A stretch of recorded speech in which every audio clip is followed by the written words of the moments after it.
Alors, est-ce que vous pouvez vous présenter en quelques mots, s'il vous plaît? Oui, bien sûr, on est Jérémy et Lorena, et tous les deux on forme le studio Loca, qui est un duo artistique pluridisciplinaire. Dans lequel en fait, à travers la performance, la photographie et aussi l'installation, on essaye de révéler les relations qu'on a par rapport à un environnement naturel, urbain, ruraux, quotidien, et de révéler l'invisible et la mémoire du lieu et la complexité aussi de toutes les entités qui s'y côtoient dans un territoire. Alors, on est dans les Murs à Pêche, qui est un lieu emblématique. Qu'est-ce que cela veut dire pour vous?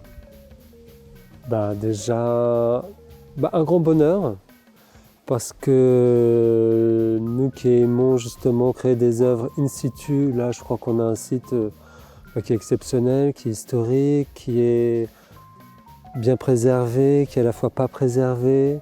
Il est tout ce qu'on aime en fait, un peu déglingué, mais plein de projets, plein de possibilités.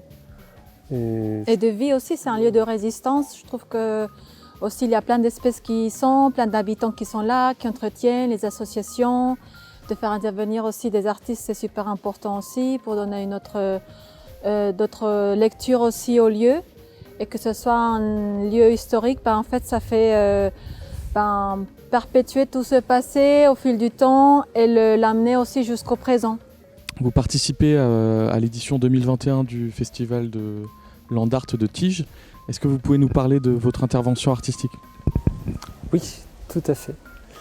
En fait, on s'est inspiré d'un plan original du rue Gobettu qu'on a réussi à retrouver et qui faisait un tracé qui traversait vraiment tous les murs à pêche.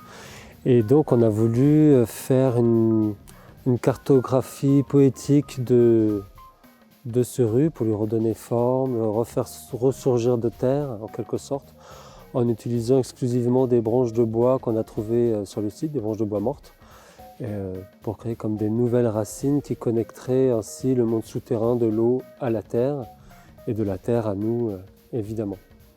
En fait, c'est une sorte de mémoire, de révéler la mémoire souterraine qui s'y cache, vu que l'ancien rue Gobettu il était visible, mais au fait, au cours du temps, en fait, ce rue, avec les aménagements, les transformations au cours du temps, ça s'est effacé.